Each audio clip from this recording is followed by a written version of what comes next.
folks. It's we might be drunk. You know where you're at. What's shaking, fatty? You just told me you watched Heartbreak Kid, but you didn't tell me what you thought. Oh, well, I saw it 20 years ago when I was 16, 17, and thought it was great. And then you rewatch it now. It's so good. Yeah. It's so good. It's Seinfeld's favorite comedy, by the way. Really? And then when you watch it, you're like, oh, I get it, because the whole movie is like an episode. You know, like, oh, the girl does this. That's annoying. He hates her when she does this. It's all just like little, what do you call it? Quirks that are annoying. And the remake was so bad. Yeah. I Once saw they that cast once. Mencia in that movie, I was like, what? That was like, come on, Fairley Brothers, you're like comedy guys. Why are you fucking stabbing me? Well, it is funny because it's a remake. That's kind of his whole thing. But yeah, so good. Grodin's so subtle, so good. The wife is so good. You really hate her. Yeah. And every guy, this is like every guy's thought process. Like, what have I done? Committing? I can't do this. Who is this bag? I can't hang out with her, you know? And the grouch thing is so... just check it out. It's 1972, still holds up. Elaine May wrote it. That's right. No, Yeah. She directed it. I think she wrote it too. I think it's a Neil Simon.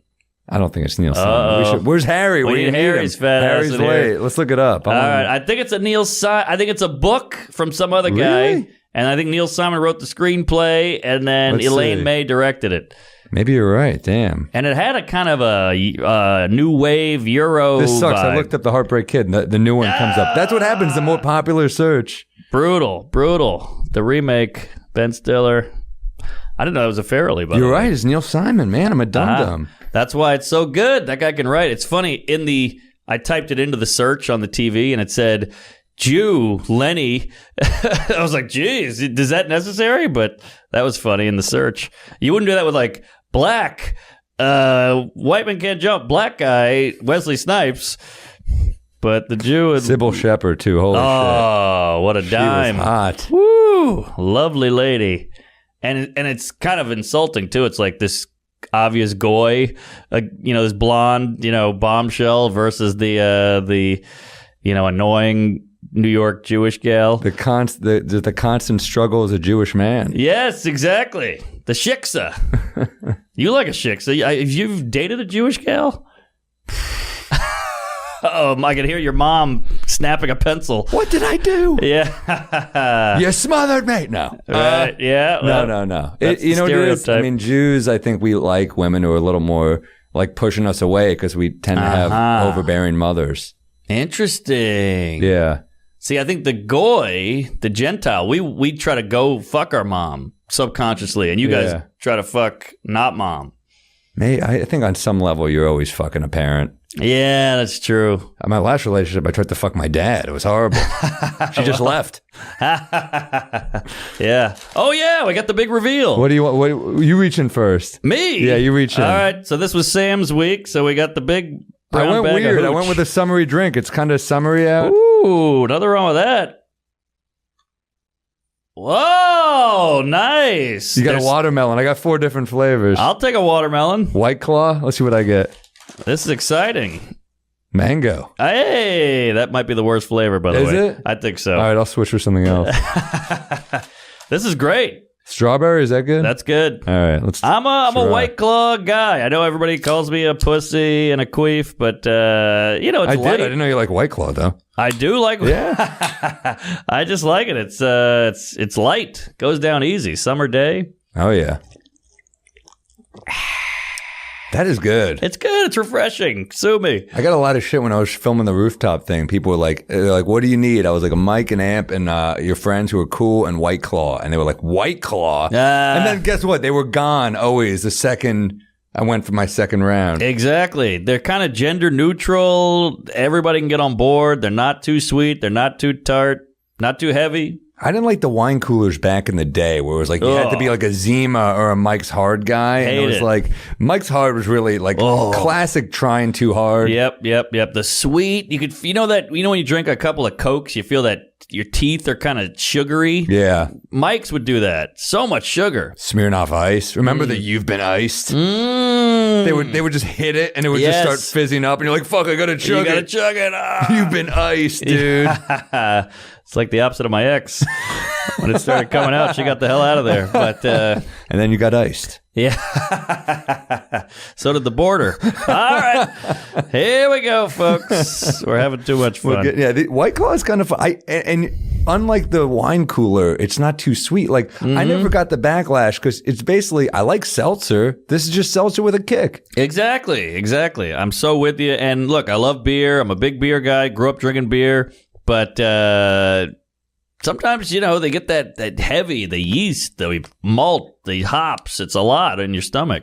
Well, it's hard to have a lot of beers as you get older. Oh, when you're young, you do that. I mean, shit, I remember all the times I get drunk off like beer pong growing up. Oh, and then you're times. like pissing all night. You're like, oh, I had like 14 beers. Yeah. That's why. Yeah, and we had kegs every night in college, and all my friends had like this weird skinny fat gut. Skinny arms, skinny legs, but they had that fucking distended Irish guy belly, That's what happens to men. Yes. It's like you don't work out and you drink. You just kind of get that gut. Just that African child with the fly by the nose. Just that bubble down there. I think it's slightly different. How'd you get yours? Alcohol. Yeah, all right. It is weird though. They don't eat over there. They're hungry, but yet they get a gut. Isn't that weird? It's very small, though. I think it's like for air or something, isn't it? Is it? I don't know. I know it's malnutrition, but you think if you didn't eat, I mean, now we're getting dark. This is what the internet needs: is two white guys speculating on starving children. You go Holocaust, and there's no gut. But they were hungry too. I think they were even more hungry, probably. And also all the running and all this work they make you do during the day. Yeah, that's right. Jesus Christ. Yeah. Man, can you imagine the complaining? All right. I mean, it's crazy that it's funny that Jews are known from complaining, and then they've they've done the little crazy things. shit. Yeah, that's true. Yeah, they've done the drafty restaurant. They'll write a full Yelp, but then the worst thing of all time. Well, there was no HR in Nazi Germany. That's Auschwitz true. was like, can I speak to someone? Right. Woo, HR. Now that's a sketch. The HR guy in Auschwitz. He was very rude to me. You call these rations good? That's great. I'm sleeping with 8 other guys on a board here. Like, come on. 1 star. Star of David. I knew you were going there. There we go. You got a joke about that. Yeah, that's right. The Jewish Uber. Damn. Yeah, Jews, we do, but we complain the way, like culturally Jews, especially New York Jews. I think New Yorkers just relate by complaining. That's like why Pet Peeves is a segment on this. You feel lighter after you bitch. That's true. You kvetch. Yeah. You vent. Yeah, that's true. You got to get it out. And that's why maybe Jews are the therapy kings. Because you've mastered the art of listening and deflecting a vent. And blaming our mothers. Yeah, there you go. Full circle. Interesting. Yeah, therapy. Oh, I blew off a therapy session that I shouldn't have. What? We got Adam McKay on Pod Don't Lie, so I had to. I was like, "Do you have something else?" And he was like, "This is all I got this week." And I was like, "Come on!" It's like a flight. You're like, "Can I change it?" But the problem with therapy with our guy, if you don't get it in time, you got to pay for that session. Oh, really? Yeah, I think he's a 24-hour guy. I'll pay him then. Damn, that sucks. Oh well. That's a couple bucks right there for nothing. And I've had it a few times, and I'm like, "Come on, I'm so sorry." He's like, "Hey, that's my policy." Yeah, you got to make sacrifices. Yeah, no, he blocked off the time, I guess. No, for sure. No, he earned it. But I've done it. I've done it too. It happens. Got to do it. But McKay, I mean, that's worth the money. It was worth it. He was great. It was maybe my favorite episode ever. Wow. Yeah, he was.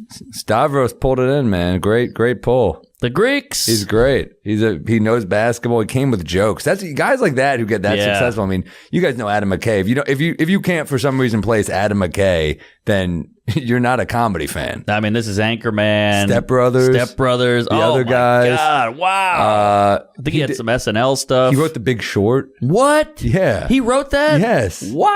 I think that won Best Screenplay. Yeah. EP for Succession. What? Dude, he's literally everything. What a res. And he was so cool. Man, and now here's the chicken and the egg question.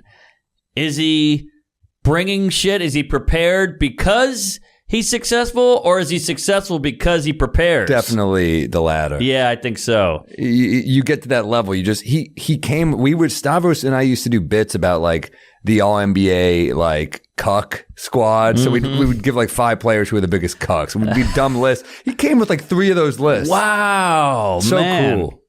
Did he get some nicks in there just to? He opened by saying like he felt bad for me because he's like, man, he's like, just be happy. He basically said it's like, he opened by saying it's like a party you haven't been invited to for so long. You're a freshman, you got to go to the senior party. Even if you don't win, you got to go. Yeah, you didn't get laid, but you got to go. And I was like, you know what? I'm too deranged to look at it in that manner. We're here, and I want it all, baby. Yeah, I get it. We all want it all, but it's also what makes sports great. It's unpredictable. You never know what's going to happen, and you got to eat the loss. And then when you do win, it's that much better. For sure, man. I'm pumped you watched The Heartbreak Kid. It feels good when you watch something that we talk about in the pod because it's like it started here and it comes back here. I kind of like it. I like it too, and I'm going to watch Rick and Morty. I'm going to make it happen. I just keep forgetting. We get comments I've seen. And I've also gotten them at shows where people are like, Norman should watch Rick and Morty. It's like, because that fan base is cult-like. Yes. And then I don't know what the burping is. Whenever I burp, they're like, you're like the guy on the show. I'm like, because he's a super genius, but he burps and farts all the time. Oh, interesting. Okay. All right. You do have a little Rick in you. I'll take it. Harry just got here. Harry, don't you think Mark has a little Rick in him? Yeah. All right. My dad's name's Rick. We'll check it out. I'll check it out. Everybody loves the show. I haven't heard one like, some people, we've wrecked some things and people are like, I've seen it, it's not great. Don't listen to Sam. And then some people. Which ones that I can't remember. Great? Some movie is said, but everybody's been like, no, this is actually killer. Their fan base can be a bit annoying, but the show is great. The fan base is a little bit like in your face. Oh, really? Yeah. Okay. Yeah. Like Simpsons fans, like rabid. I don't think Simpsons fans are that crazy. I think look, first 10 seasons of The Simpsons is like lights out, untouchable, but amazing. Some of the best comedy writing of all time. I still follow them on Instagram just for the little quick scenes. That's can't hilarious. Help it. Yeah, I do too. What? Give me a peeve, man. All right. This. I didn't have a peeve, and then this happened today, and I wrote it down, and I can't wait. That. I hope I haven't done this one before, but somebody texts me. Somebody you don't really know that well, so you're already like, oh, this is weird. I haven't talked to this guy in a while, but texts me and he goes, hey, man, can I get so-and-so's number? I said, sure. I sent him the number, and then he goes, how are you? Come on. I gave you the number. I'm doing shit. Now I got to have a back and forth, but he feels guilty about the number thing, I think. So he's like overcompensating with a, how are you? And I know it's harmless and all that, but like... Is this someone you know well? Not that well. That's why it's even weirder, because it's like, we never really talk, but you want to talk now, or even might not even want to. You just feel like you have to. This show has turned into just indirectly talking shit about people. I know. We're going to get listeners who are just like, that was me. They're just shitting on me. I do worry about that, but I've never hung out with the guy. Let's just put it that way. We're in the same world, so we have each other's number, but... You don't have to do the how are you. I get what you're doing, but you know what else bothers me when somebody asks for something and they change their voice? Oh, we've talked about it. We did a whole We've Instagram done a whole thing about this for sure. Yeah, I get it. You know what's a fun fact? Asking someone for a favor is actually a great way to bond. Really? Because you think, I'm annoying this guy, but they go, this person trusts that I can handle this, and they're close enough feeling to me that they can ask. So asking for a favor, a small favor. That reminds me. Can I borrow $20? Yeah, exactly. Don't ask for $10,000 from Seinfeld, but if you just go like, can you pass me that menu? Little things like that. They're like, oh, wow. And now you're bonding. Fun fact. You know what bothers me is when people ask for like this. I guess is maybe more specific to our world, but I've had like club people ask me for people's numbers, and I'm like. That's a famous person. I can't just give you their number. That's a tough one. And then you're in the position where you're like, I don't want to even text. It's someone I know they won't like. Yes. So then I'm like, do I text this famous person and be like, hey, this club owner who used to underpay me wants a favor from me for some reason. And then you're like, how clueless are you? They'll be like, can you ask Joe Rogan if he'll do my podcast? I'm like, what do you... I wouldn't even do your podcast. Like, you want this guy, the biggest pot on the planet? Like... I don't even want to bother him, let alone bother him for your bullshit. That's hilarious. That's the favor from the person you don't like. Yeah. Like, just the fact that you're going through me is already a sign that it's not going to happen. I'm annoyed that you're talking to me because now I'm annoyed. Right. And now I have to feel annoyed for like 2 minutes. Exactly. Yeah. So get your shit together, folks. Like, have some awareness. He's not going to do your pod. You know, you can see people going, hey, you miss all the shots you don't take, and if you don't ask, who knows, and all that shit. I'm like, that's all bullshit. You take 400 shots on me alone. Why don't you calm down? Yeah. I'm not a goalie, all right? Cut it out. Start shooting on other people for a change. That's a great point. A lot of motivational speakers pull shit like, you got to roll the dice because you never know. It's like, well, sometimes you could also just be a human and not annoy people. Yeah, and earn something yourself instead of trying to just milk some shit off other people who've already done stuff. Although you've literally done every open micers podcast that I've ever. I can't say no. I don't know. I don't know you have time. I wouldn't be able to write any jokes between doing this. I do the other podcast. I'm traveling all the time. I don't know how you have time because you always have new jokes. Like, I wouldn't have any new bits if I did that. It's tough. I'm that guy. What's that guy's name? The Asian DJ with long hair, Aoki. I mean, hold on. That's not my specialty. Yeah, me neither. I hate DJs. I hate house music or trance or techno. Glad you said house music. I thought something else was coming there. Hashtag stop DJ hate. But I did Jim and Sam with him once, and this guy's brilliant because he's like the busiest guy on the planet. He's got his own jet. He goes from like Switzerland, does a show there. Then he goes to New York. Then he goes to, Copenhagen or whatever. And he's like, first of all, he's mastered sleeping anywhere. He's like, I've learned how to, it's like an ancient Chinese art where I can sleep in a shoebox. Jim's about to ask him a question. He's like, yeah. And just the fact that he was on Jim and Sam, he's like, his dad owns hibachi. His dad invented hibachi, the whole franchise. Yeah, so he like has this crazy work ethic, and he's the biggest DJ on the planet. Fascinating guy, sweet guy, nice guy, but he talked about like his dad cut things up, and now he cut things up. Exactly. Yeah. He compartmentalizes his whole life and where he eats and how he sleeps and all this. He's like, you can get a lot done while you're shitting or while you're eating or while you're peeing or while you're whatever. And I'm forgetting all of it now, but it was really interesting. He's brushing his teeth and jacking off at the same time. Like, man, this guy's crazy. Yeah. Don't shoot the toothbrush. Don't put that on the brush. But yeah. So really fascinating guy.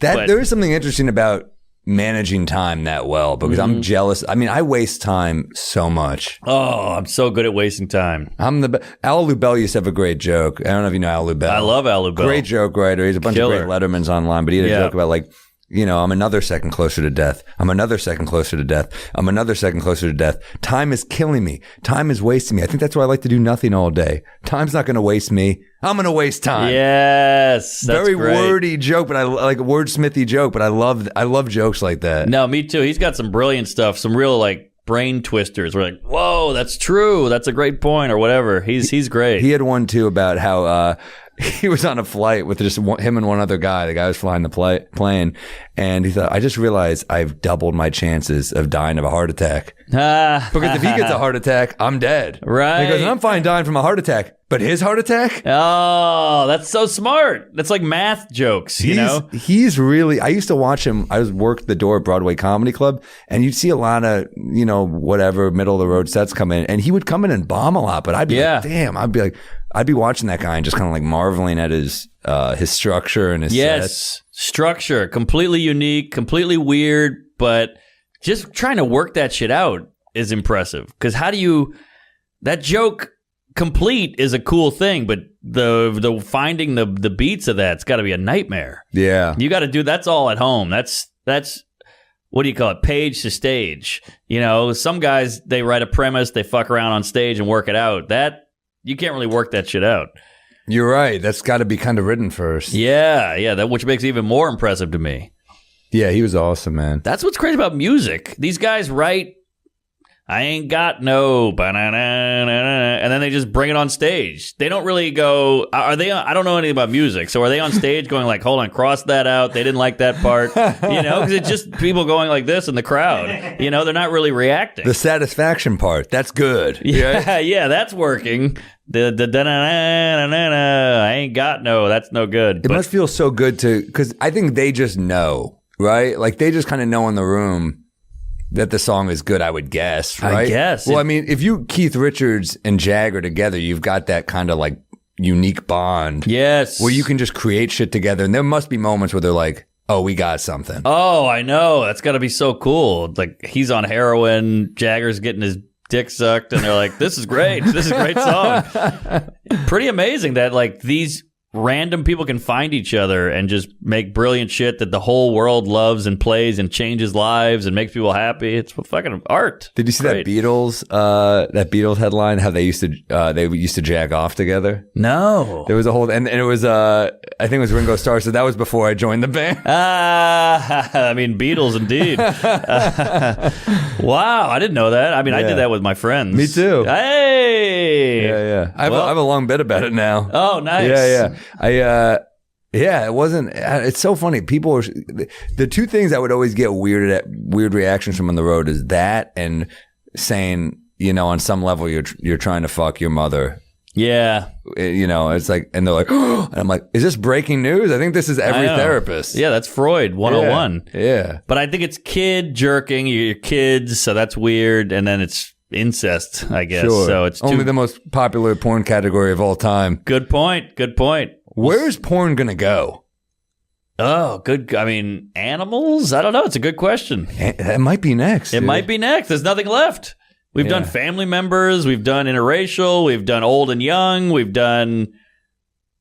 That's how That's what kids. Taboo is. It's like the way a joke is. You go up to the line and keep crossing it. Yeah. That's where jokes keep getting more offensive. Right. Where's porn gonna be? I don't know. We've done food. We've done it all. We've done like inanimate objects and stuff. It's gonna be like guy fucks horse, but then like the next, and that's gonna be fucked up. And then the next one is gonna be like guy fucks horse, step horse or something like that. They're gonna have to keep going darker. Yeah, guy fucks horse. Guy fucks black horse. Guy fucks zebra. Guy fucks stolen horse. Gay horse. Gay incest horse. It's like, oh my god. Right, gay incest horse. That's hilarious. Horse discipline. Just pissed on that horse. Yeah. But the horse seemed to like it. Right. Oh, the horse ain't complaining.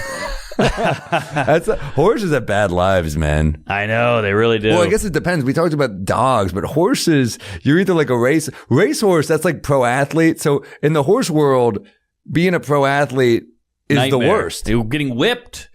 You're the star, but you're getting no fucking love. Oh, that's interesting. Yeah, and if you break a leg, they shoot you. Yeah, horrible. Holy shit. NBA, you break a leg, rehab, come back in a year, you still get paid. Still get paid.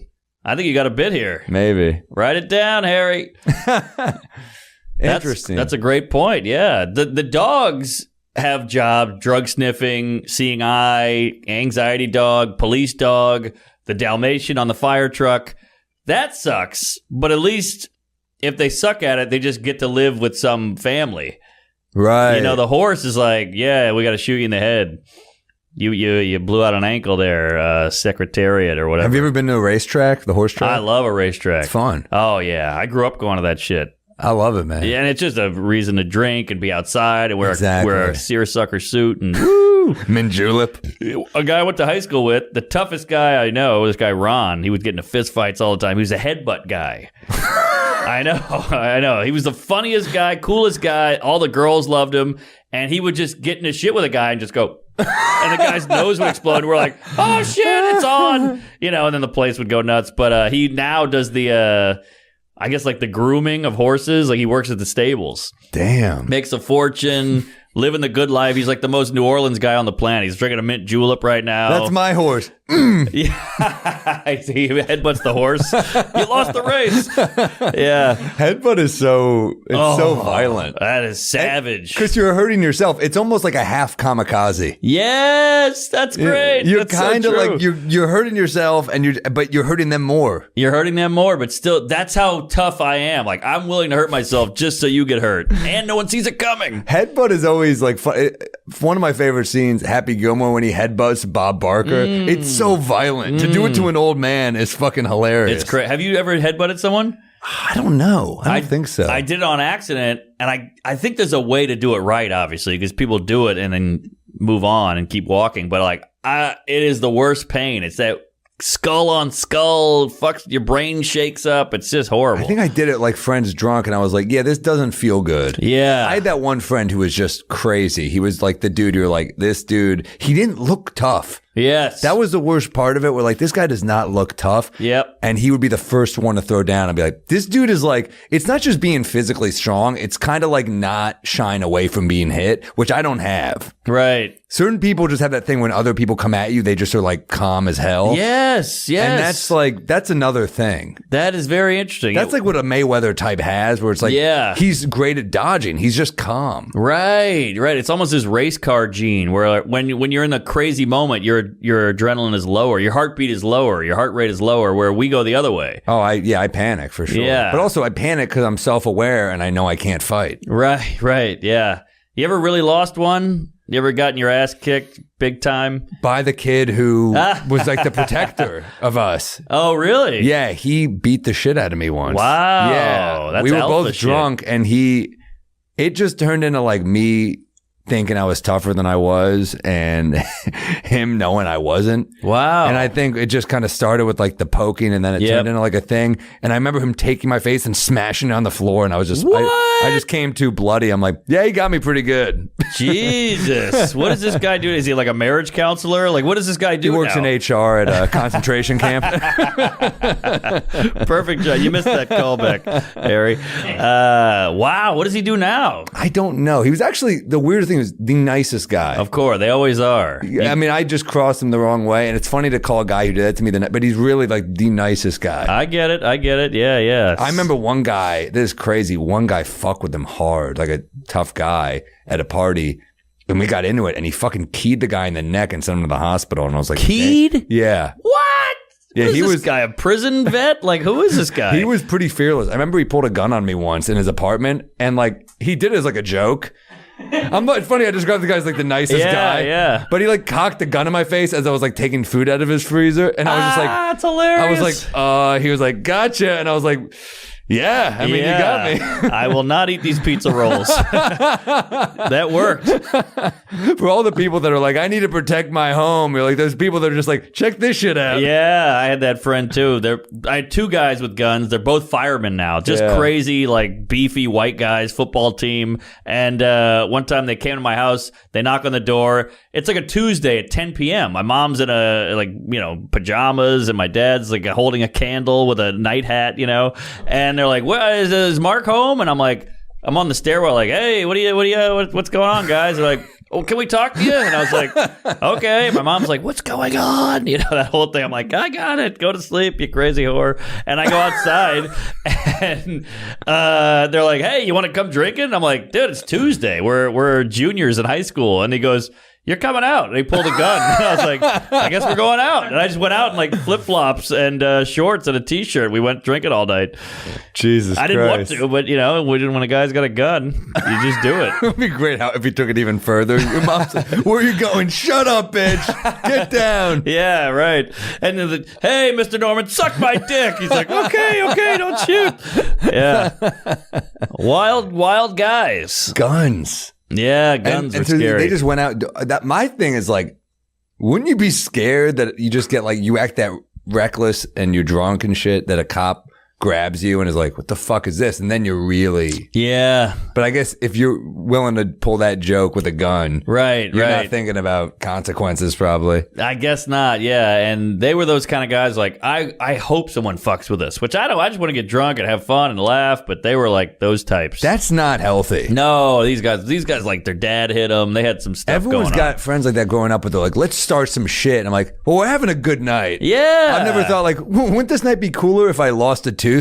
I know, exactly. Yeah, like fights are so unpredictable. Like you never know. First of all, some guy you're fighting could be some MMA psycho. Especially now. Yeah. Back MMA then, at least most people like they just knew a couple of things. Like boxing was the big thing. No one followed UFC back then. No, not at all. I honestly only knew UFC because of like pro wrestling back then. I knew like Ken Shamrock. And oh shit. yeah, because he was in the WWF. But like no one knew boxing was a thing. But then I've seen shit in like the Lower East Side where people like some guy starts shit with a guy who knows how to fight. And you're like, that ain't good. No, that's bad news. And I was in Greenpoint one night, and those Polish guys are fucking tough as nails, and they're just stomping a guy out, and you're like, okay, well, he's clearly dead. Then he gets up, and then he starts winning. You're like, how is that guy not dead? You know? Tell another Polish joke. I know, right? Your sausage sucks. Yeah.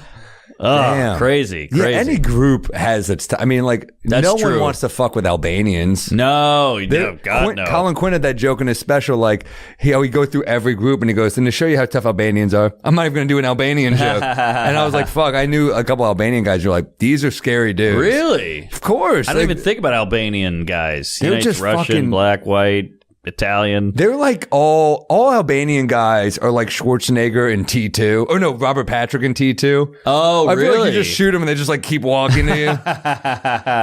T-1000. Yeah. That guy was terrifying. Fucking great in The Sopranos though. Yeah, he was great. The degenerate gambler. Yes. My favorite scene is when he loses all this money to Tony, and then he goes to his son. Oh hell yeah! Come on, no mango. Blackberry. Yeah! Damn. Woo! It's only fair. All right. I'm gonna have to take this mango. Well, and he goes, no off-roading. And he's like, I told you not to get mud on the tires. And then he just takes his son's car to Meadow Soprano. Yes. It's the darkest shit. Your dad just stole your car. So dark, and gave so it to the sad. girl you like. Oh my God, that's perfect. Such a dark. Oh, that's one of the best. And when he's talking to Tony, like, we have all this history, and he's like, this is what I do. Right. I prey on the fucking weak. It's like, oh man, what a great show. Woo. Yeah. Boy. Give me a break, guys. It's been a few weeks since I did a Sopranos reference. I'm sorry. No, that was a good one. Deep cut. Do we have an ad? Fucking mango. I don't know if we do. Yeah, you got the mango. You got the shit stick. Is mango really bad? I just don't. I mean, you might like it. I just don't. What's your number one White Claw? I like black cherry, so this worked out. Blackberry? Black cherry. Oh, blackberry. Yeah. Oh, shit. I've been too drunk every time I had one. I was like, good? oh, I like black cherry. Yeah, I think it's great. This is my favorite one. See what I got. Lime is the ultimate worst, so we have no lime. Lime is meh. Lime is bad with every, like, Bud Light lime sucks, all those lime ones, but then a margarita's great. And then a lime in your tequila's great. So... yeah, real that's lime true. is good, but real fake lime is fake bad. lime seltzer I don't even like. It's not. Yeah. I like those LaCroix seltzers, and I like peach pear. I like plain. I'm always down for a black cherry seltzer, but fucking lime is just kind of bland. Yeah, it's banana similar. I love a banana, but banana flavor of anything, I'm like, ugh. Depends. Banana high chew is pretty good. What's that? You never had those little high chews? Those like gummy candies are mad good. Oh no, I don't know high chew. I was once like late at night in a Korean grocery with Ari Shafir, Jeff Ross, and Dave Attell, and Dave and Jeff are just like snacking on candies. And they're like, they don't really party. I mean, I guess Jeff will drink, but like, Attell, it is like years ago, and Dave doesn't drink anymore, so he's just like eating candies. And he's like, this one gives you the best sugar high. It's like hilarious to watch people that are sober like get a buzz off sugar. Right. I've never seen Dave Attell eat. Have you ever seen him a eat? couple times. Yeah. Really? Yeah. Well, you were at the one time at Keen's. He ate with us. Remember? Oh yeah. I just can't imagine him cutting a piece of meat and putting it in his mouth. It's just so foreign. We were once driving back from a road gig and stopped at this is what do you expect Dave to eat? He stopped at a gas station and got like a sausage biscuit and was just like, just on the side of the road. I'm like, you expect Dave's diet to be like sausage, like all manly. Right, exactly. Manly, like truck stop food. Yeah, he's like the manliest guy and a road dog. So, of course, he's eating, horrible gas station shit. Ugh. Just bacon and like fried eggs. That's all you expect Attell to eat. He feels like a guy in the 50s. I like whiskey, cocaine, eggs, and bacon, and pussy. Oh, well, did you ever say your peeve? My peeve? Oh, okay, I got one for you. People that try to plan things with me far out. Oh. It's not just, for me, it's like a thing with ADHD, ADD, whatever you want to call it. You don't like to plan far out. It's very stressful for you. Mm-hmm. Like, what are you doing 3 weeks from today? I'm just like, I don't know, man. That's tough. I was reading about it. So I'm like, why is this so stressful for me? It's that we need instant reward. We need instant. We're like fucking, like, give me a treat. You're like, how about this? What are you doing 3 weeks from now? I'll give you a hand job. And then maybe, Right. and I'm like, all right, I'm in. Right. I need something. It's never a good thing either. It's always like a wedding or some kind of like a gig. Great, I'll do a gig 3 weeks. It's never, what are you doing 3 weeks from today? Yankees behind home plate. It's never that. It's always like, I need help moving. Exactly. And you're just like, all right. Funeral or some shit that you don't want to go to. First, if you're over 30, hire a fucking mover. Jesus, I know. Good Lord. That's crazy. I used to move furniture, and I'm agreeing. I did it a few times, and it was horrible. It's tough. My frame is not conducive for that. Yeah, you're 6'12". You got 6'12". hairy chest. Yeah, you shouldn't be moving. What does the hairiness have to do with it? I don't know. I was trying to think of something about you, but not be insulting. Yeah, you shouldn't be moving. You're a human. You're like the guy outside of the car That's sales. true. You know, I used to have that job. I would just do this. Yeah, but moving furniture sucks. But what were we? Oh yeah, the 3 weeks thing. I don't know where I'm going to be. Who knows? What kind of cycle is like? Oh, in 3 weeks I'll be at Costco. Who the fuck knows where they're going to be? It's stress. It stresses me out. Even if it were good, it stresses me out usually. But here's the devil's advocate. Yeah. What if the guy says, look, I'm getting married in 8 months. Just put it in the calendar now and don't take any gigs that day, and then we're cool. And I'm like, okay, I actually appreciate the heads up. Don't act like that doesn't annoy you. It does. I know that annoys you. I don't want to go to a wedding, but at least you give me a heads up. I got one for you. How about a fucking Sunday night wedding so I don't have to miss a weekend? No, I want that. So I don't have to miss a weekend of gigs. I'm with you, because it's always, hey, it's Saturday night in Miami. You got to take 2 flights and a boat. Like, come on. It's on a little island. Yes, exactly. You have to answer a riddle. Right, yeah. And then pay for a ridiculous spa. Yeah, exactly. Weddings are whack. Sunday night, it would be nice. Sunday night or like late afternoon. Yeah, hell, weddings are tough. Give me a Tuesday wedding, and I get it. It's because for a lot of people, we have comedy. The wedding is their thing. Yeah, this is their big moment. This is their big night, big event. So I get it, but it's tough. It is tough. I never get comics who want to have a huge wedding because it's like we get that kind of attention too much. Right, yeah. I would never want a big wedding. No. But I think even if I weren't a comic, I wouldn't. Yeah, but did you go to Quinn's wedding, Colin Quinn? No, did you? I didn't go either. I was crushed. But you go to Giannis's? No. I didn't go either. Okay. Shit, who got married though? I went to Joe's List. I went to Joe List. Okay. That was fun. Pretty big for a wedding. Yeah, that was fun. But it was fun. That was a great time. Great group. Great group. That's the key. I think we were at the same table. Yes, that's right. And Ryan Hamilton can cut up a dance floor. Yeah, I went to Rachel Feinstein's wedding, which Tom Papa officiated. Ooh. The great Tom Papa. That's fun. And Quinn gave a great speech at it. Oh, nice. It was fun. That's a lot of pressure, though. It's all comics. Brutal gig. It is funny where you're like, man, at a regular wedding, the hack shit kills. At a comics wedding, you gotta go a little alty. You gotta play to the back of the room. But Quinn, a big genius, huge fan, he's the best at that. He's better to the back of the room, I think. True, and also it's so hard because at a comic wedding, you kind of have to walk the line between a hint of hack just to get the other people, get the family, but then also be so unique. Like Tom Papa is so good at that because he's so good at working like any room. Yes, he's a pro. And I remember he went on after Quinn and was like, No, Quinn went on after Tom Papa and said, man, your minister energy is really bugging me. And it got a huge laugh. And Tom Papa came back out and said, yeah, I should have mumbled like you through my speech. That was much better. And it killed. And it was like them, like two guys like off the cuff roasting each other. Like you don't see that at weddings. Most speeches at weddings are terrible. Terrible. I remember when they met and they got hooked up and it was a beautiful thing and they're soulmates. Yeah. Stacy, I remember back in high school. Yep. You were always a bit of a bitch. Yeah, exactly. There's always the cunty sister. The bad roaster. Right, yeah. When we first met John, we hated him. We thought he was gay, yada, yada. And all you're like, John's like, Jesus Christ. We thought he probably did a limp dick. He had a dumb haircut. And his face wasn't really doing much for us. Yeah. But now we see how much you like him. Right. And the whole family's on board. Yeah, there's always that one person who goes too far. You guys are cute together, but I can't wait for the divorce. We all know what's happening. Yeah. But I've had people email me and go like, hey, I'm a fan of comedy. I like your stuff. Can you help me with a wedding roast? And I'm like, I appreciate it. It's flattering, but I can't because I don't know them. Yeah, it really has to have your imprint on it. You can't really get someone to, I guess you get someone to punch it up. But. Sure. That's what they want. But I'm like, this is like a gig now. You're asking me to do work. Yeah. Oh, they're not going to pay you? I don't think so. They're just like, hey, can you help me out here? And hey, I'm like, I don't know you, but will you write for me? Yeah, exactly. That's work. It's work. I should be like, hey, can you help me put a deck on my house, for free? Just to, throw it back at them. It's fucking crazy. You got a wreck? I don't know.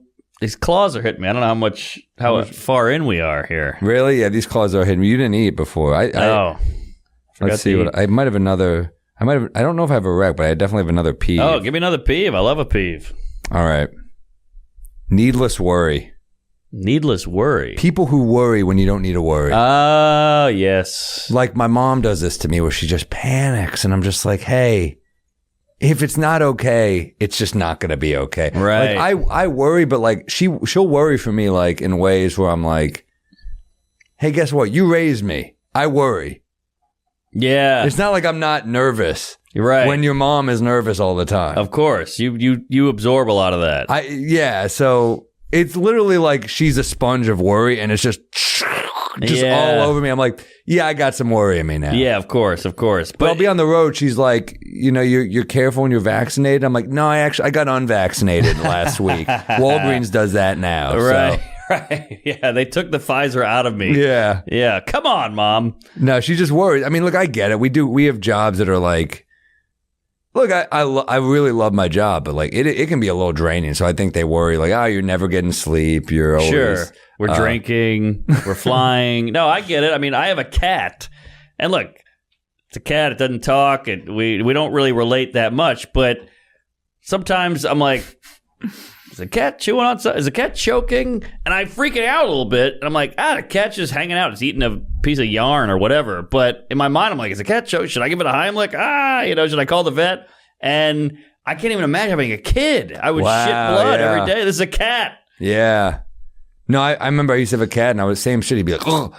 Yeah. What do we do? What are we doing? You kind of have that panic hit you like, well, I don't want it to die on my watch. I'm a shitty cat owner. What am I doing? You're watching a pet suffer. That's why it's got to be like hard to see a kid go through shit, right? Like if your kid's going through shit at school or something, being bullied, you're like, that must be hell. Salacuse, I don't know if this is too personal, but he was telling me I'm glad you said his name. I know someone. The cues. He was telling me some shit his kid's going through, and I was like, I was crushed. And I'm like, you're the dad. I can't even imagine what you're going through. Oh, man. Like, that's one of the things where you're like, how do you not, if your kid's getting fucked with at school, how do you not, like, knock on the door and beat the shit out of the other kid? I know. Dude, one time I was I was like 12 and I was at a friend's house and my friend got into a fight with this other kid in the neighborhood, like a dumb fist fight with two boys. No one, just crazy swinging.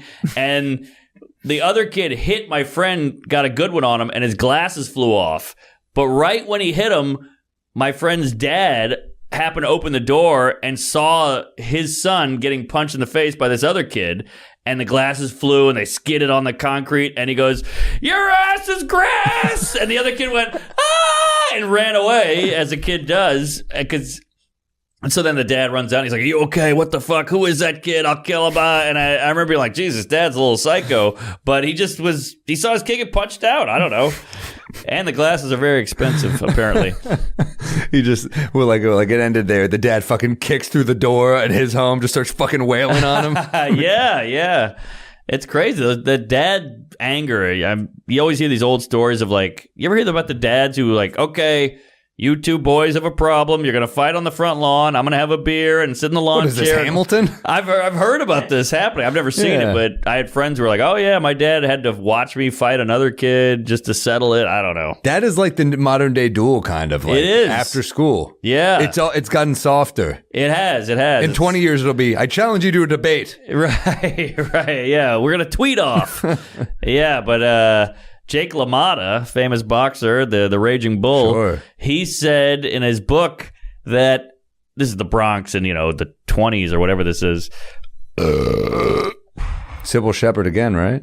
Oh, no, that was, what's her name? The other blonde woman. Yeah, Sorry. Yeah, beautiful blonde. Yeah. Forgot her name. But he said his dad, all the dads would get in the neighborhood and sit in a circle, and then they would throw pennies at their sons while they fought, and whoever won got to pick up the pennies. And that was just entertainment for the dads.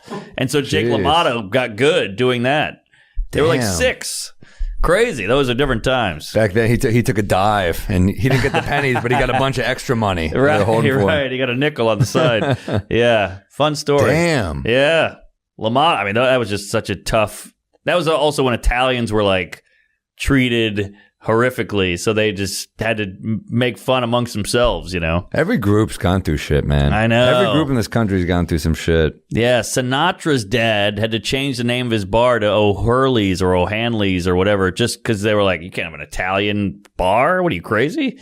So he had to change to an Irish name. Damn. Crazy to think about Italians. Like Hoboken? Was it in Hoboken? Hoboken, yeah. Damn. Yeah. Good documentary. Man, Sinatra's life was bonkers. Crazy life. And he was a manic depressive, I think. I think so, yeah. Yeah. Damn, what a life. All the girls that he was fucking would say, he would just be like, it's 2 a.m. They're like, I'm going to go home. He's like, what are you kidding? Let's fly to London. He had a jet. So they would just fly to London. They're like, the girl's like, this is brutal. I'm dying here. Come fly with me was like a status thing. It was. It totally was, yeah. Sinatra fucked everyone. Oh, he really did not seem like a great person, though. No, I think he was a piece of shit and mob ties. And another great Phil Hartman character on SNL. Oh, man. So good. So good. Smoking. Yeah. Hated Elvis. Right. Because Elvis was the new hot guy. And he's like, I was the hot guy. But, the changing of the guard, well, he got the last laugh. He had a longer life and career and shit. That's true. But Sinatra had that rise, and then he kind of just fell down and he came back because of From Here to Eternity. Right. It's just so weird that acting is what brought Sinatra back. Yeah, that's true. Because he's not that good in acting. Not great. Yeah. But he was good, and he's good enough. But man, he was a fucking. His second half was just. It was so much cooler when he was just older. I know. He was kind of like he was almost like Bieber-esque when he was young. He exactly. He was like just the hot guy who was like, women were like, oh, and then he gets older and he kind of was like grizzled and cooler, had the hairpiece, got drunk all the time. Yes, exactly. He got the wide face. Yeah, a little more vulnerable. And he would do like the Reagan. He did the Reagan. What was that? What was that big circular stage? Rickles did it. What do you call that? The presidential thing where they all perform. Shit, I don't know. Correspondence dinner? Is that what it was? It was something like, it was a big... Not an inauguration. Maybe. It was one of those. It was a big thing with the president, and Reagan's in the front row, and Rickles roasts him, and it's fucking hilarious. Oh, I remember that. I remember the clip of that. Yeah, and then Sinatra closed it out. It was like this unbelievable performance, That'd be hilarious if they roasted a president, but they did it like a Comedy Central roast. Yeah. Where they're like, I mean, this guy, he fucked like Trump. This guy raped someone. Everyone's like, boo. I mean, they did roast Trump. They did roast Trump, but like, holy shit. I know. We had no idea. You ever see the story where Artie Lang has it? I think he told this story on Seth Meyers or something, but Artie Lang is telling the story about how he roasted Donald Trump, and it's a clip where it's Artie, Howard Stern, and Donald Trump, and Trump is on it. Whoa. And Trump is like, man, I gotta say, like, Artie, set of the night. No one killed harder than Artie. And then Artie does one of the jokes about, it was something about his daughter. Yeah. He just tells it in front of Howard, and Howard laughs, something about, you'll own, you see the name on this casino, you'll own this casino. And he's like, oh, your name's Borgata instead of Trump. That was like the joke, And then Trump hears it and goes, Artie just bombed. He bombed the show. He didn't get any laughs. He was terrible. Wow. Just watching him turn, like you're like, oh shit. Anytime he feels like burnt at all, he flips. Like, he just changes reality. Wow. That's him in a nutshell. That's his whole presidential career. Funny. That's fascinating. Nice little window into his whole personality. It's weird when dudes like that get roasted. Yeah, because they have like so much, but the little things you're like, you can't make jokes about this. Yeah, the ego, man, the ego wins. I think the Shatner roast, they were like, you can't make any comments about his wife that he may be murdered. Right, which is such a funny note. It's like he might be a murderer. Let's just keep it about his hair. Right. and/or appearance. Star Trek jokes, please. Nothing about the murder. Yeah, we might roast OJ one day. Who knows? I mean, he's back in the limelight, but it's going to be like, hey, nothing about Nicole, no glove jokes. That could happen. Dude. It just shows Can you imagine? OJ, great football player. That's the roast? Yeah, that's the roast, yeah. This guy. Yeah. Wasn't too funny in those Naked Gun movies, though. Horrible actor. Yeah, that's true. It could happen. Those Hertz commercials. OJ, you really stunk. We'll tell you one thing. You didn't kill those Hertz commercials, something like that. And they're like, ooh, don't do that. Too close. Yeah. Have you seen that documentary on OJ that... No. Oh, it's on 30 for 30. It's like a 6-parter or something.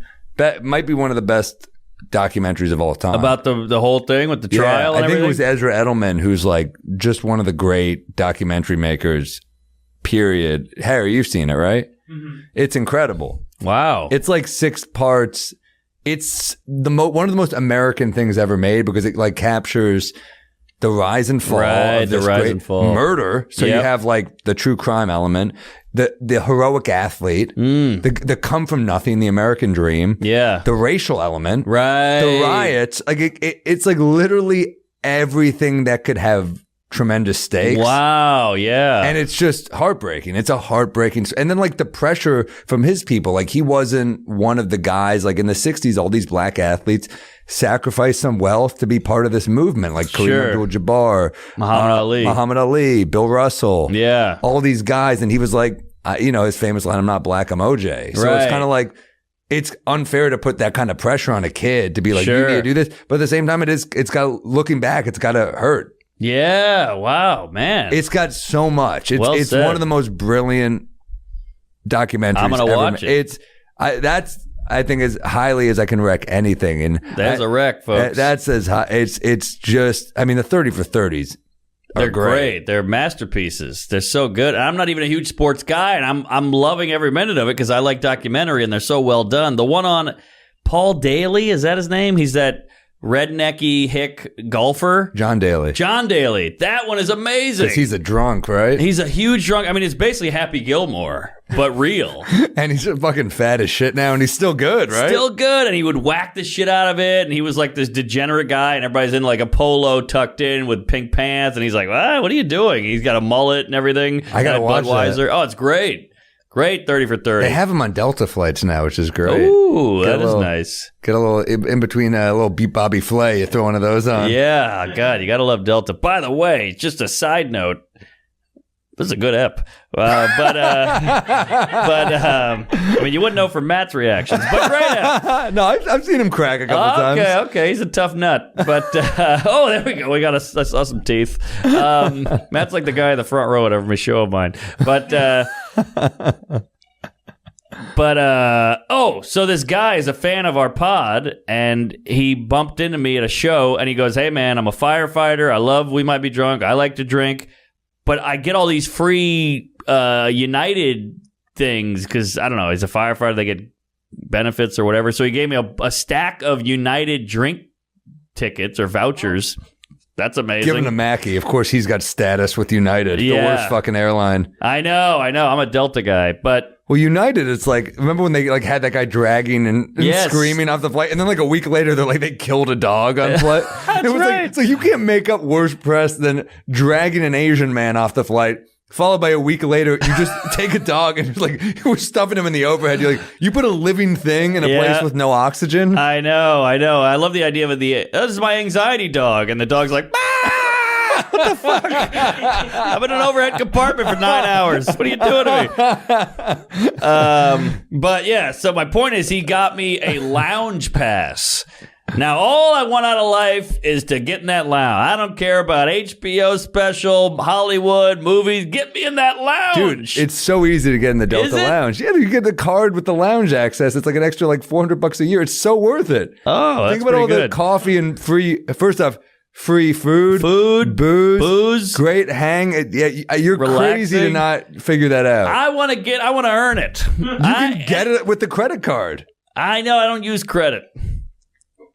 What? I never use credit. What are you, a fucking drug mule? I don't use credit. Paid in cash? I don't trust credit. I don't like it. I don't like owing stuff. You don't. Wait. So you only pay in debit? Debit. I have money in my You're account. out I of pay your- for stuff. you're It comes out- out of my account. You're fucking out of your mind. I don't like credit. I don't understand it. It's fake money, but I got to pay back later. And then there's a late You fee. pay it at the end of the month. There's no late fee if you pay it on time. I won't pay it. I don't trust myself. Mark, I don't just like set credit. up auto pay. What are you fucking crazy? Oh, that's not bad. Wait, this is Harry, insanity. You got to won't- set up auto pay. I don't know how to set up auto pay. That's going to take me You a want week. the podcast producer to set up your credit card? Please. I would love if Harry just robbed you blind. That would be the best way to lose all your money. I cannot do anything with a password, with an account. No, I'm incompetent I'm too, Greek. but the fact that you're against credit is fucking incredible. I don't like credit. Mark, do you understand? You get perks with the credit cards. That's a myth. Oh, I get points. I'm just telling I've you, never I get- seen one of these points. What are these points I'm I have hearing a about? Delta card. I get fucking free stuff all the time. Really? And I get the lounge. Are you You get the lounge? Yes. What? I thought only kings and sultans and athletes. You need to figure this out. I thought the lounge was reserved for the royalty, like Prince Harry's getting in there. There's a lot of schlubs in that lounge, my Oh, friend. really? You got to get the lounge is beautiful. Well, I did get in because I got the pass from this fireman. Thank you, sir, Eric. It was great. I mean, I was at hog heaven. I didn't want to take the flight because I had this big giant bark lounger. I'm eating 30 eggs. I'm like Cool Hand Luke in there. I had 9 Bloody Marys. You got into a fight with a bigger guy in the lounge? Yeah, exactly. I'm putting muffins in my pocket. It was the best day of my life. Dude, Cool Hand Luke's a fucking great movie. Oh, one of the Paul best. Newman fucking rules. Who's cooler than Paul Newman? Very few. And divorced, and then actually met the woman he was supposed to be with. What the hell's his wife? The second wife. She was an actress. Actress, cool. There's all these videos on YouTube of her busting his balls, and he's like, and they're the coolest couple. But yeah. And he always said, why go out? He's the guy who did the quote, why go out for a burger when you got a steak at home? Exactly. Yeah. Women jerk off to that shit. They're Yeah, women like being compared to meat. Yeah, well, as long as you're faithful. As long as you're faithful. Yeah, he was, Paul, man, I had just seen Slapshot like maybe 6 months ago for the first time because Dana Gould was like, you've never seen One of the best Slapshot? sports comedies ever. Dude, it's hilarious. It's some of the lines you're like, this is politically incorrect for then. For the 70s. It's like the 70s where you're Yeah. like, this is fucking shocking. I know. But it's hilarious. So funny. It's actually a good movie, too, and funny. It's great. Yeah. The idea of like a minor league team that just gets fucked up and has really only wins because they're dirty and you're rooting for them Yes. is just perfect. Yeah, complete underdog story. So fun. Ragtag. But also, he's interesting because he was one of the biggest actors ever. Great actor. Handsome guy. Cool guy. Found auto racing like in the back half of his life and then just was like, I only act to do this now. Wow. Yeah, which is, it kind of has this comedy thing where you're like, he's obsessed with it. He wants to get good at it. And it's like sometimes you hear about these like lawyers like Geraldo, or like, I was a lawyer, I was a valedictorian in my college, all this, but I want to do comedy. And so you keep doing law just to support the comedy. But you don't hear it the other way around. Like What do you he did the acting to do this. Yeah, that's true. That's weird. I mean, Paul Newman, it's crazy the span of his career because there's some movies that are kind of underrated of his, like HUD is underrated. Oh, HUD is great. But my favorite Paul Newman movie, I feel like it doesn't get the shine it deserves. It's The Verdict. Oh, the alcoholic lawyer guy. Yeah. It's fucking brilliant. I haven't seen that David in a long Mamet, time. dude. Yeah. Really, really dark and I'm good. going to rewatch that now. I'm going to rewatch it, man. That's one of my favorites. Great movie. And The Hustler. Incredible. Jackie Gleason. Gleason, yeah. Minnesota Fats. Yes. Best name of all time. It is and also just the idea of like a pool shark. Like, Yeah. what a cool, loungy and dark. Yes. Boozy. And the fact that like you have to like pace your drinking for your job is hilarious. It's kind of like comedy. It is, yeah. And then the Color of Money, which is kind of a weird sequel Right. to that. He's so Tom good in Cruise. that. Young Tom Cruise. What's that? That lady was hot. We're leaving out Butch Cassidy. We're leaving out The Sting is great. Sting is great. Yeah. Butch Late in his Cassidy. career, Road to Perdition. Oh, yeah. Great right. movie. Great movie. Tom Hanks is a badass. No one talks about that movie. Jude Law's in that. He's Yeah. like the villain. Yeah. Remember Chris Rock at the Oscars? Jude Law. He's in every movie. Jude Law. He goes, even the movies he's not in. Cupcakes by Jude Law. Special thanks. And then Sean Penn came out and was like, Sean Penn was like, Jude Law is one of our finest actors. Yeah. And you're like, man, actors are stiff. Oh, they're the worst. That's why I respect the auto racing, because I'm like, yeah, acting, come on. Get out of here. Yeah, it's cool. I mean, I love movies, but like, just don't take it. Like, we're fucking comics. Don't take yourself so seriously. I love how Gervais would just go so hard at them. Oh, the best. So fun. That's like a dying thing too, what he's doing. So it's fun to watch him do it in real time. I mean, look at Oscars and all that shit. It's all in the toilet now. It feels like Golden Globes didn't even happen. It's just so pretentious, the idea of like the red carpet of and course. like the who are you wearing. It's like, you know what, dude? Of course. LA is such an out of touch bubble already, and then you throw this shit on top of it. Exactly. And they think they're helping, and we got to do the red carpet before the Oscars, and they all cry up there and talk about it.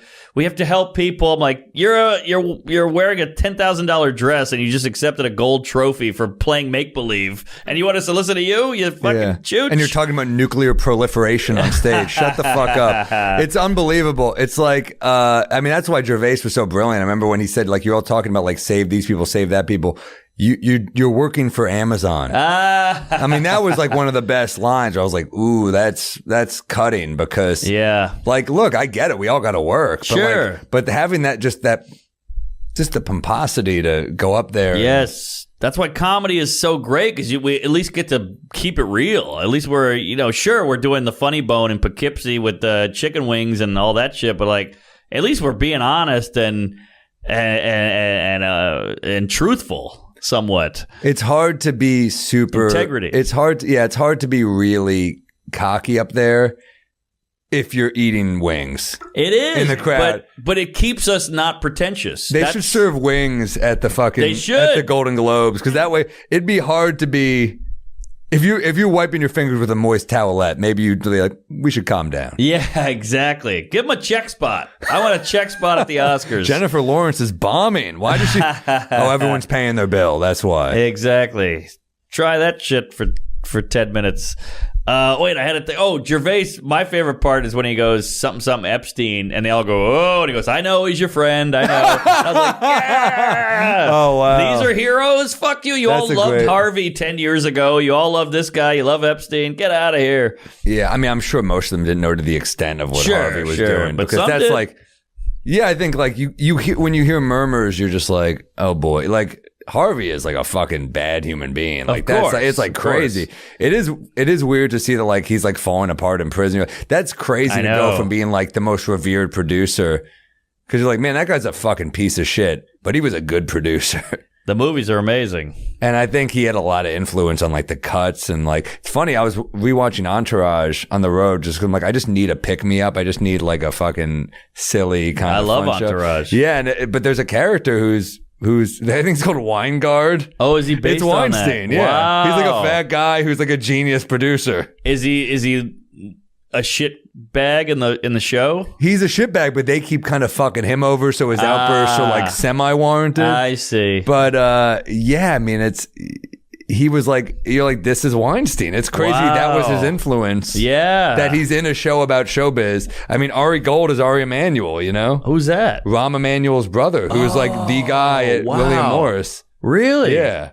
Rahm Emanuel is a beast. Yeah. I mean, I've just seen, I don't know anything about his politics, but I've seen clips, and you're like, wow, this guy is a great lot of people speaker. in Chicago hate him. Oh, really? Yeah. I don't know anything about what he does or who, he can talk, man. He's good. I mean, that family is successful. Yeah. They are charismatic and quippy and fun and exhilarating to watch.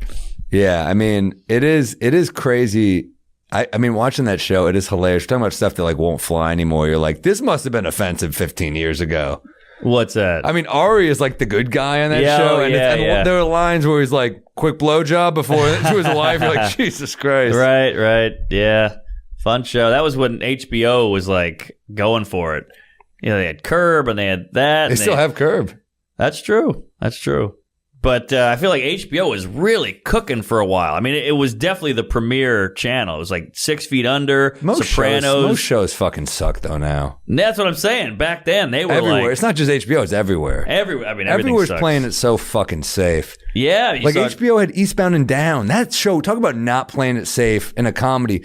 Like, what comedies are that just balls out now? I know. Just all in, wacky, silly, offensive, dirty. Oh, it's great. Well, the good guy doesn't have to be a good guy. Yes. The protagonist can be a piece of shit, and we can be smart enough as an audience to be like, maybe I don't need to be like this guy, but there doesn't need to be a lesson at the end. Of course. Yeah. That's what I hate about the Hollywood is they say they're progressive and they say they're like trying to be inclusive, but then they're like, we can't have a guy smoking because that's bad for the kids. But he murdered his wife.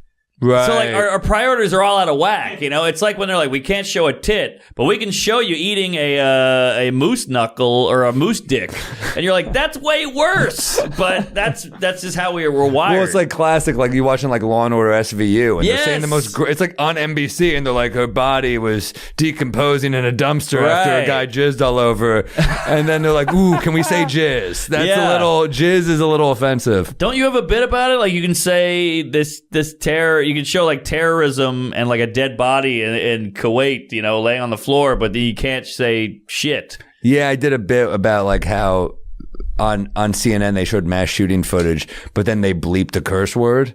Yeah, It's like you showed a guy murder someone, but they're like, ooh, this might be a little much. That's my point. Like you Yeah. say you care about this, but you're just going with this the where the wind's blowing. You're not I just actually caring. I just love someone in the fucking control room who's just like, this might be too much. And they're like, should we not show it? They're like, no, just mute it. Right. You know, it's insane. Yeah, it's insane. I'm working on a bit now about all these people are tweeting about how Friends is offensive. And I'm like, look, I get it. You're trying to be inclusive. Because it's not diverse at all? Not diverse, and they made fat jokes and all this shit. And then I'm like, but we have the Bible. The Bible is everywhere, and the Bible's like rape, homophobia, misogyny, murder, incest, pedophilia, and it's like, yeah, but that's the Bible. And you're like, but this is a TV show about made-up people. It's fiction. Yeah. No, it's true. I mean, people... I'm just saying, if you're going to do it, you know? I just think the goalpost has been moving in at a much more rapid pace. Yeah. Oh, where, for where sure. it's like, at the time, Friends, like, it was a huge hit. I never thought it was funny, to be honest. I thought it was kinda, it's a stupid sitcom. I think some of the actors on are great comic. Matthew Perry's a great comic actor. He's for a sure. killer. So is Lisa Kudrow. They're great comic actors and stuff. But like, I never thought the writing was good. I was always just like, this is generic horseshit. Yeah, it's generic horse shit. It's mainstream. People loved it. I mean, it was a huge hit, but yeah, it's not like nuanced or interesting or original. But it's just weird that people are like, we got to take this down. I'm like, there's actual real problems, you know? And you're worried about this? This is what you're burning calories on that? It just feels like it's, I mean, we covered this last night, but it's just, it's me. Let me get my thing out there. Because they feel so good about themselves. That's what it is. Yeah. And I think you're right. We're moving so fast, but there's still human nature. Like humans are still egotistical. They're still selfish. They're still power hungry and fucked up and all that. So like, obviously in the 50s, a black guy and a white lady couldn't get married. That was illegal. So, okay, yeah, let's change that. That's crazy. But you're right. It's like sometimes we're going too crazy. And then if you don't go with it, you're like, you're the bad guy. You're like, well, let's keep it reasonable.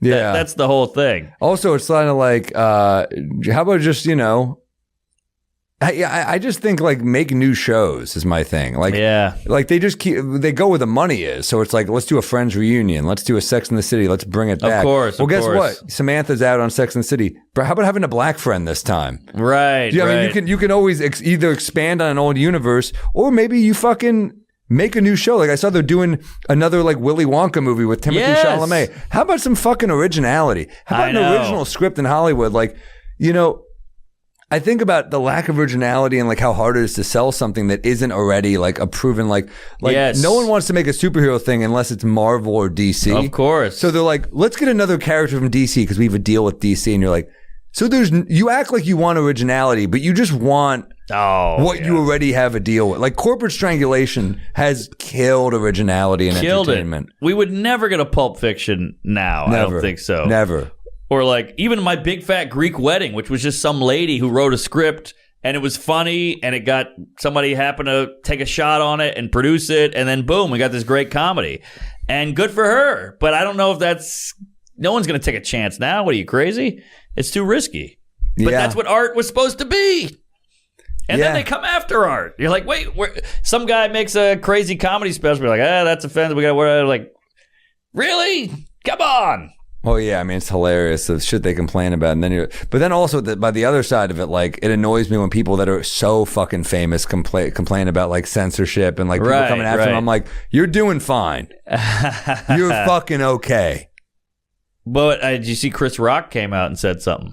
Yeah, I thought what he said was accurate though. I thought it was too. What Rock said was that the lack of risks that these companies are taking are hurting entertainment. And I feel like that's exactly what we're saying. I mean, it's kind of like, I agree, but I read every comment because I'm a psycho, and he got a ton of backlash. And you're like, well, first of all, you're proving his point because he's saying this, and you're like, no, shut up, you boomer, you're out of touch, you don't know what's what. And it's like, well, maybe, hey, we listened to the fat phobic lady who felt threatened. Maybe can we listen to him? How come he can't be threatened? You know, he's feeling threatened by this as an artist. He's also an expert at making provocative comedy.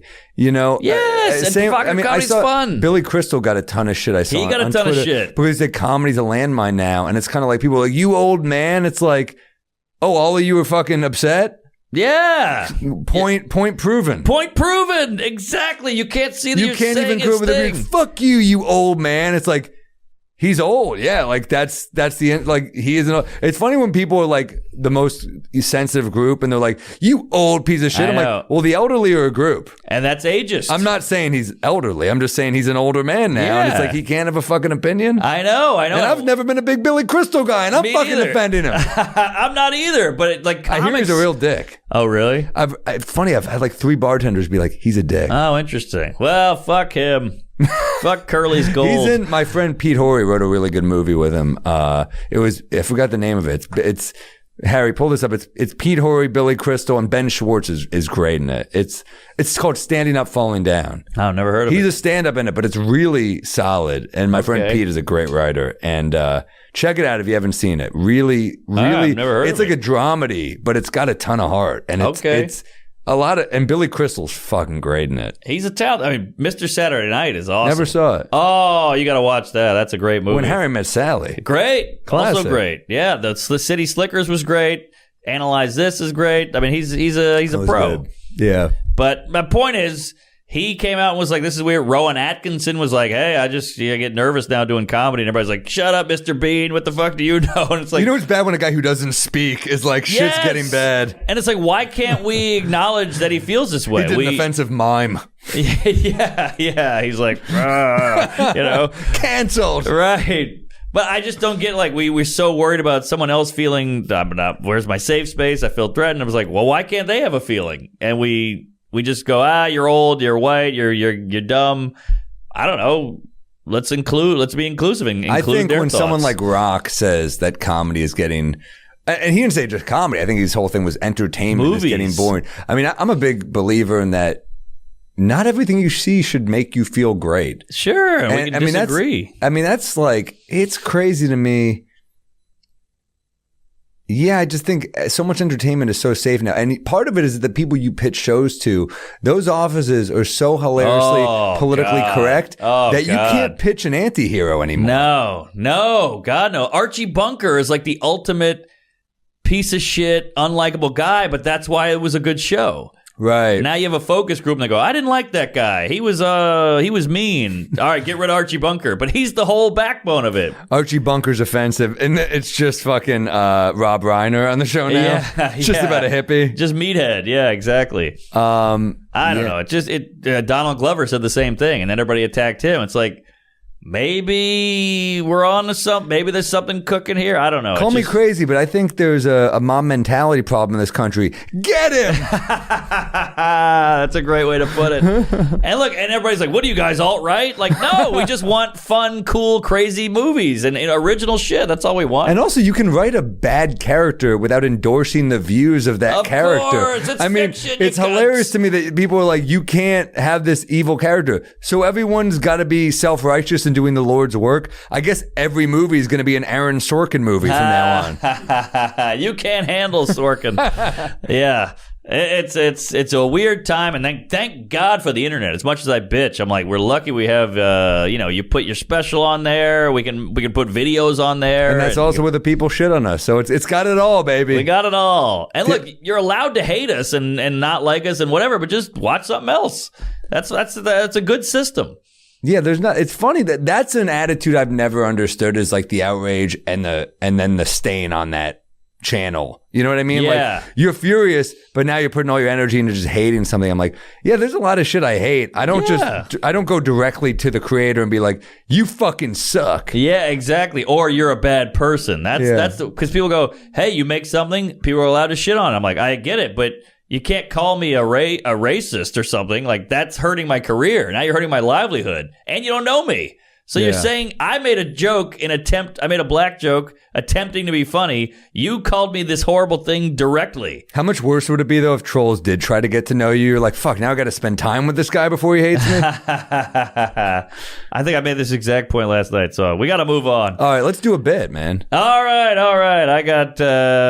I got nothing. What do you got some stuff cooking? Maybe. I have an idea. Tell me if there's anything. It's like, so there are these people that go door to door now to convince you to take the vaccine. Oh, really? Which, like, it's just like pathetic that we have this scientific breakthrough in an insane amount of time, and we have to convince people like Jehovah's Witnesses to get on board. But there's something amazing about that to me, that like, and these people won't take it because they think it has tracking devices in it, the vaccine, which it's like, well, we found you on a Wednesday afternoon, so you're not exactly Jason Bourne. That's great. Yeah, we're going to find you anyway. Yeah. And also, I used to sell knives door to door. I was on Cutco. Oh, yeah, I remember that. Yeah. I tried that for like a minute where I did the cold calls. Oh, it's a nightmare. It's a nightmare. But yeah, that's such a great point. We could find you. We have the internet. We have Google Maps. We have geo tracking. And you're worried about this fucking vaccine that could potentially save you. Yeah. That's funny. People don't want to take that vaccine. Yeah, It's weird because they would take the flu shot and they would take a polio vaccine. I think a lot of them don't take the flu shot. Oh, really? I don't think a lot of people get the flu shot. I've never gotten it. Really? Yeah. I get it every year. Oh, really? I mean, I just don't want to be sick on the road. I think it's weird if you travel to not get it. I just never get the flu. Yeah. I don't know. Maybe you just have a better immune system than me, which I don't know how with how much you drink. I don't know. Yeah. I literally played in dirt as a kid. I think that helped me. Yeah. That was the old Carlin bit. We used to swim in raw sewage. Tempered and raw shit. Yeah, that was great. Classic. You know what I do with my hands after what does he say? I said, after I take a shit, do I wash my hands? No, I shit on them. What is it? Oh, no. Shit. I'll eat a hot dog off the ground in a soccer riot in Calcutta. Oh, you know when I wash my hands? When I shit on them. That was it. That's hilarious. Yeah, I butchered it. All right. Is this a horrible bit? I'm talking about how like rich people are and how like... oh, you're sticking with this one. Well, this is a different thing. Thing. But like we got it pretty good in America. Like even poor people have a flat screen. They got a phone. They got a car. But explaining a Peloton to a third world country poor person is wacky. Must be so wacky. Like, all right, you paid $1,200 for a bicycle, and I'm like, yeah, you got that right. It's a great bicycle. Well, it must be pretty fast then. Actually, it goes nowhere. Well, does it power your home? No, it burns off food that I eat. I eat so much food, I got to burn it off. And they're like, wait, why would you want to burn off food? You'll die. And they're like, 'cause I'm trying to look good. I don't know. How does this power? Electricity? Do you know what that is? Right. We have this thing that lights up a room. Yeah. It's just crazy. Like we're spending so much money on a bike that doesn't go anywhere. Yeah, to me, there's something there. Just our exercise. Like we are so privileged that we have to work off how privileged we are. Right. We're eating so much great food that you got to burn it off. Like they just work. They work and do labor and burn off. That's their exercise. So they don't have to exercise. Yeah. Have you ever seen like a farmer type guy where you're just like, oh shit, they're just like in overall shredded. Yeah. Your workout is part of your job. Right. I sit at a desk all day. Yeah. I need to fucking sit on a bike. Yeah. And they're privileged. Like I finish my work day. I have a cold beer. I eat some meat or whatever. And then I try to get a good night's sleep. We're like, I I sat on my ass all day. I watched Netflix. I ate, takeout. So I got to burn this off. And not only do you sit on this bike, but you have a lady on a screen going, "Work it, girl, come on!" You need motivation to do shit. They probably need that for their manual labor job. Yeah, oh god, that's funny. They're putting their phone together. Just grit that screen, you can do it. Yeah, you're special. You go, girl. You don't need no man. They're like putting together an iPhone. It's like a 12-year-old girl. I might be strong, too dark, man. but that's interesting. No, that's good. Could be That's something there. Could be something there. Yeah, maybe. I don't know. Have people done that I don't know type of bit? Have you heard anything? I haven't heard it. All right. I feel like I've heard the they use electricity. What's electricity? Yeah. Don't use that. But I think the thing about the motivating in the fucking that's a good angle. That's something. That's a good take. Yeah. What did you do? 2 hours? How long was that, Matt? We're at like an hour or 20. Oh, okay. That's fair. That's fair. We should plug gigs. Yes. What do you got cooking? I got Atlantic City this Friday and Saturday. I believe that's when this comes out. I got Tampa Side Splitters the following Thursday through Saturday. Nice. I got Raleigh Goodnights the one after that. I got a bunch of other ones coming up. I got Madison coming up. This is the best string of gigs of all time. Oklahoma City Bricktown. That's a good room. I got Nashville Zanies coming up. Oh, it's a great room. Governors great in city. Levittown.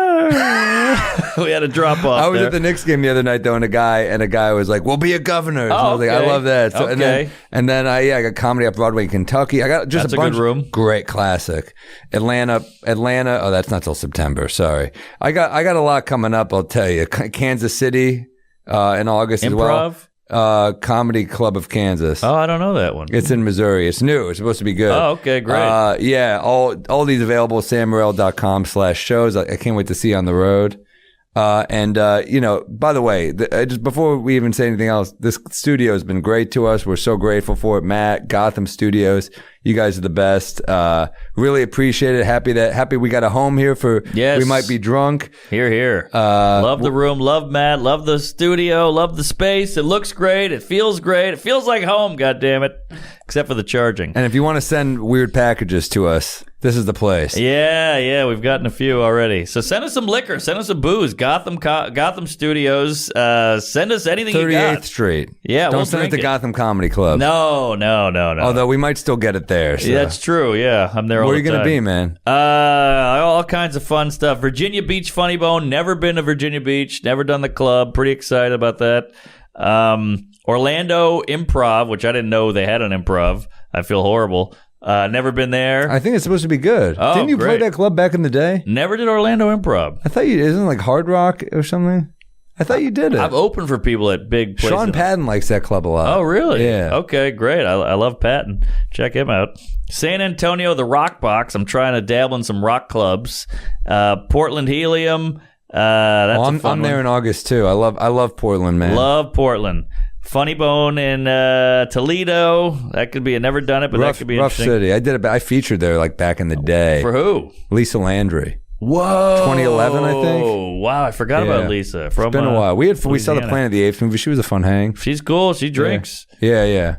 Houston Improv. That's a big room. Philly Helium. All kinds of fun stuff. Buffalo Helium. Dayton Funny Bone. Appleton Skyline. Arlington Improv. So, yeah, a lot of fun dates. marknormandcomedy.com. Check out our specials. We're all over YouTube. Give us some clicks. Give us a comment for the Aligo. And Rex, Peeves, We Might Be Drunk Pod at Gmail. Send us a drink, a movie you like, a peeve, a joke, whatever you got. We'll take it. We'll read them on the Patreon. Yeah, patreon.com/We Might Be Drunk Pod. Yes.